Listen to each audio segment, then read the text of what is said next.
Welcome to School of the Damned's Conjunctural Crisis. Echo. Play BBC Radio 4. Play BBC Radio 4. Echo. Play BBC Radio 4. Welcome to School of the Damned's Conjunctural Crisis. Echo. Play.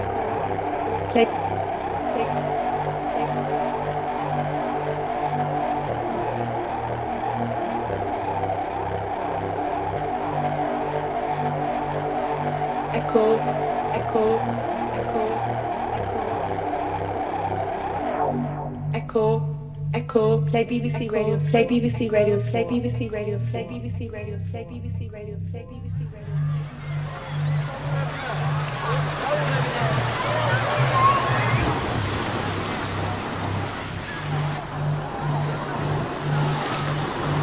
Play BBC Radio. Play BBC Radio. Play BBC Radio.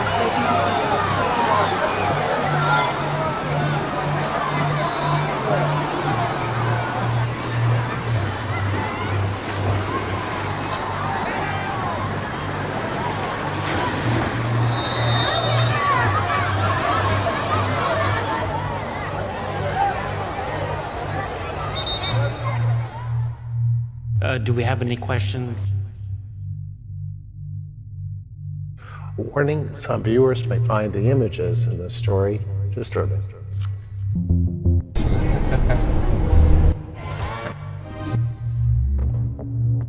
Do we have any questions from... The deliberate targeting of children is a critical factor in determining genocidal intent.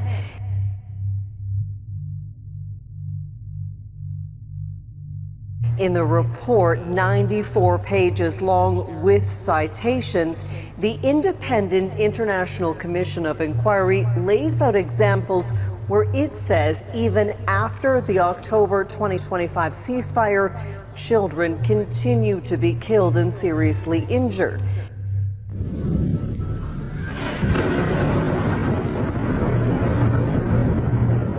Do we have any questions?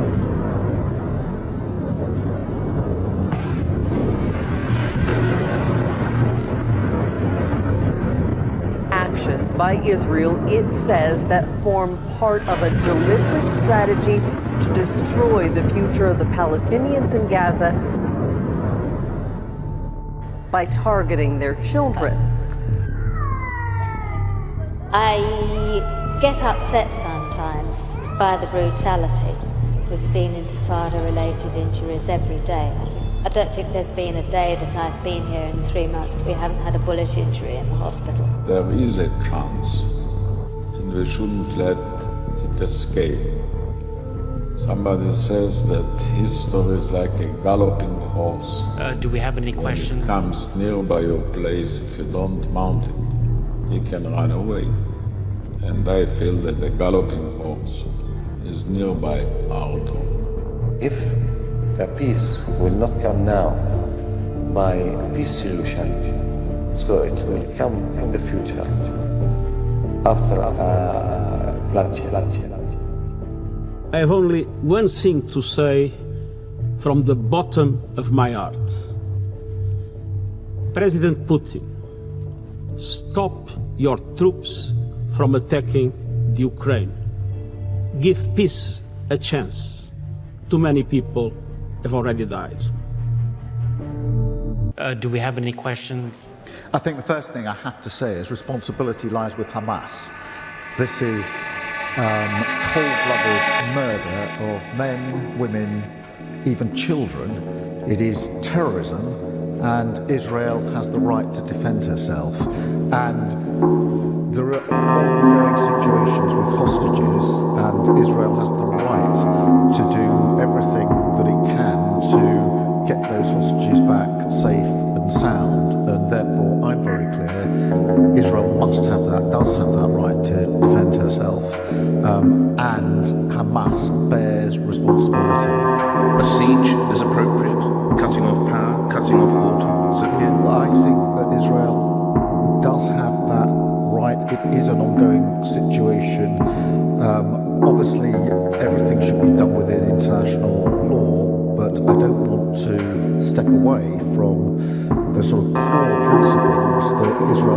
right to defend herself.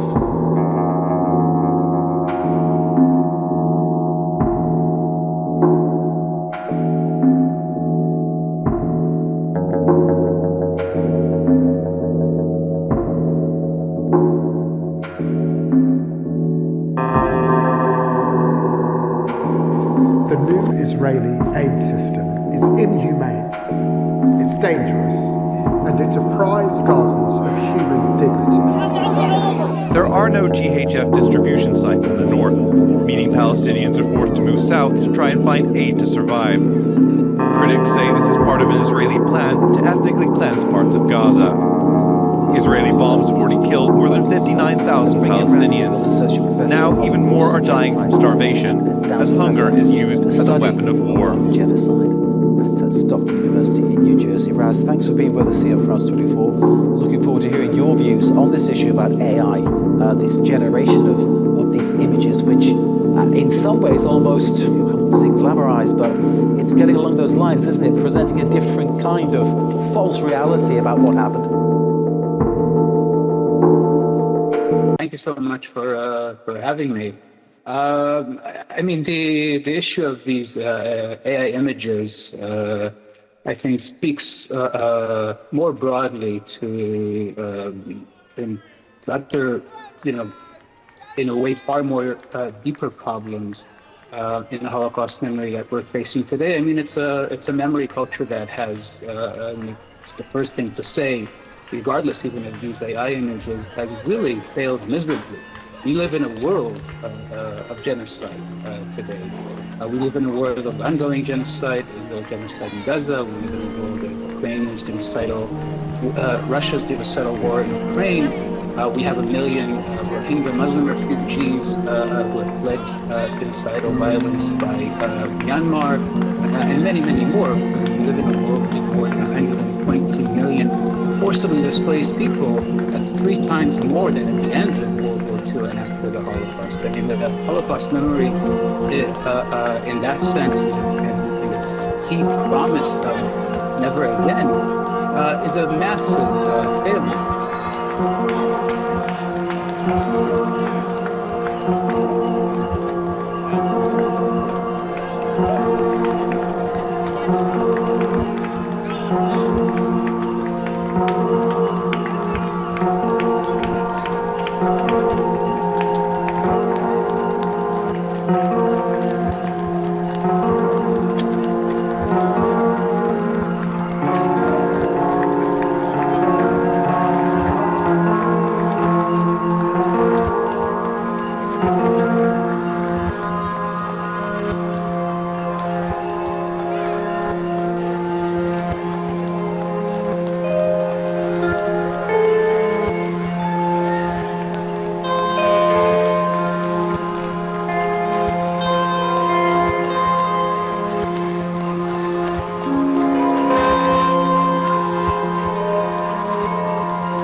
Do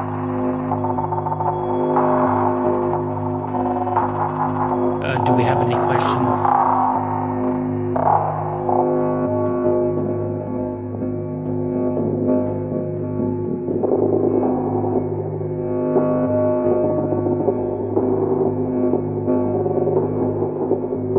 Do we have any questions?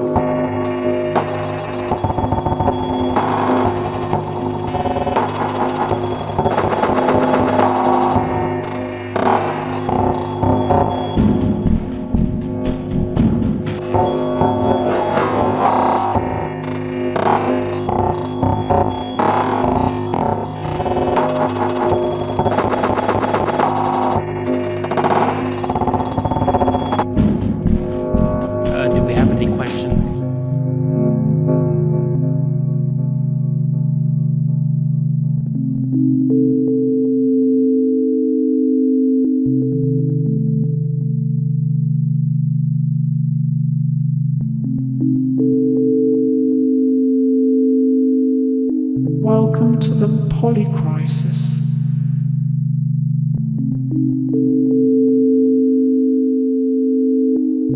Where everything is collapsing simultaneously.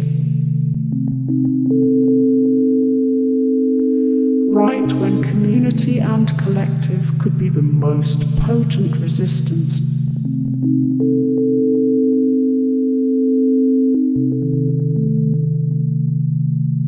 We are dangling so precariously now, we must reach out, hold on to each other, if we are to make it.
Tells us, I want to say to you, Ken, I think people are hungry for dissent. I think people are hungry for provocative voices that go to the heart of the matter, because people want to have answers to the things that they are in crisis about. So I mean, there's an irony that on one hand, we have a mass media and a publishing industry particularly that tells us, keep it mellow, don't say anything. But what I find is people are really hungry for truth. And that hunger, as I said in my book, Yearning, I think is something that unites us across class, race, sexual preference and practice, religion. And I see the hope that I feel within my own self and with other people is that hunger for truth and for ways to live our lives more fully, in a manner that's more fulfilling. And it's that hunger that keeps a place for the dissenting voice, that keeps the place for speaking freely, because that is both an endangered space and a space, on the other hand, where we have more people than ever before who are hungering to hear that dissenting voice. And I think that that's the paradox, that on one hand, there were moments in our recent history as a nation where I felt truly frightened. You know, for the first time in my life, my mother called me and said, "You must be really careful what you say when you get up on stages, because you know, could be assassinated."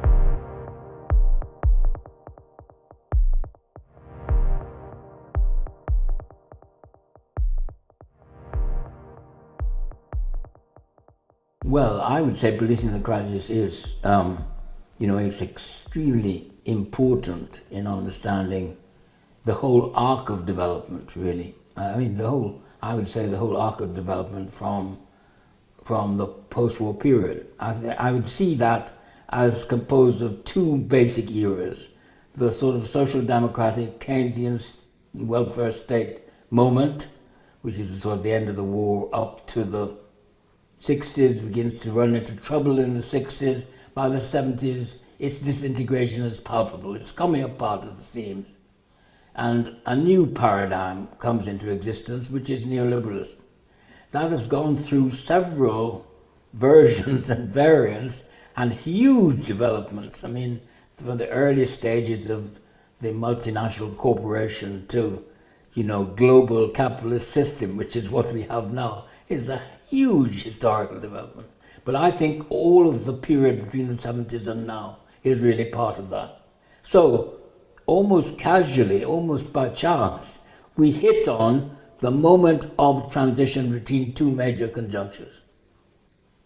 I also think that it gives me pleasure to say that though sociology, thinks it's a predictive science, it doesn't predict anything very well. Policing the Crisis predicts on the basis of the analysis it made. It said, this is not an electoral swing. It's not just a swing of the electoral pendulum. It's not just the usual ins and outs of politics. This is a major historical shift we're looking at. Really deep and profound. The place will not be the same when this one gets going.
The strain or the tension, I think, is against the collective, because you are like being shaped to be thinking only about yourself.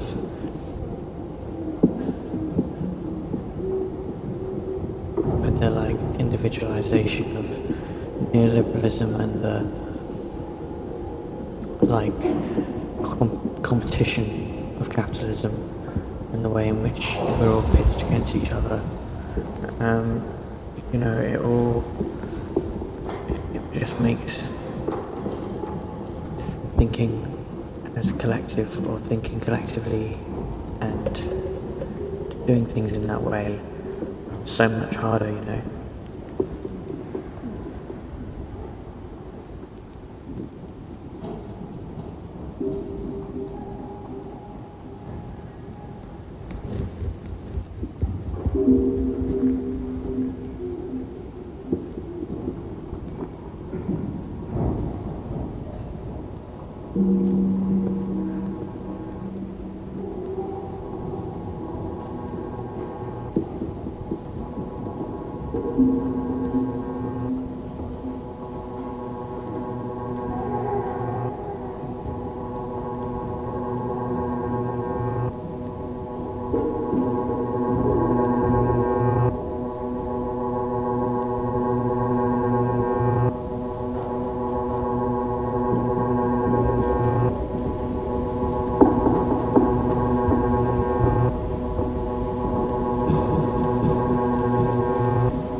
Trump, in fact, is just the excuse to do what our own oligarchs wanted all along. And our prime minister harnessed the shock of Trump's annexation and tariff threats to push through their pre-existing wish list. A very common and tired tactic that some of you know I have called the shock doctrine. So my friends, we are here because we know that there are other ways to meet this crisis, much better ways. Ways rooted in collaboration, in cooperation, in careful coordination, rather than waiting for Trump to pick us off one by one. So what might this mean? It's not a secret. In each of our nations, we know what the US wants most from us. Perhaps it is lithium, perhaps it's copper or coffee. Maybe it's fresh produce or water or electricity generation. Maybe it's car parts or access to ports and canals. Whatever it is, I believe that it is time for all of us in the Americas and around the world to find those points of greatest leverage, our levers, and make it absolutely clear that if these outrageous attacks continue, we are willing to pull them, not one at a time, which makes us vulnerable to isolation and even worse counter threats, but all at once.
nature, and understanding that life is short, and our lifespans are also short. We must also work to improve our well-being.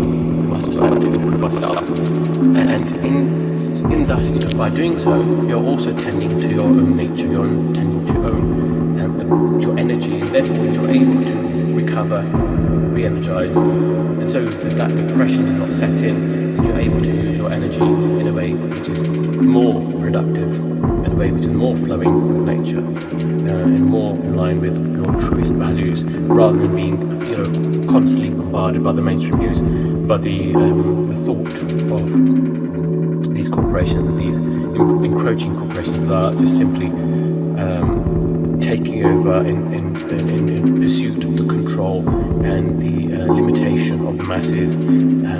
So they are essentially anti-democratic. But we must not be deterred. We must be relentless. That can only be if we look after ourselves and don't burn the candle at both ends. So there's so much more to be said about this. But if you feel like giving up, remember, look after yourself. Look at nature. Look at how history works. How history is a kind of a long trajectory. Also understand that whatever is false that cannot withstand the test of time, and also understand how more people are aware of what's going on. Therefore, this is reflected in art and our culture. This is also culture. Somebody said,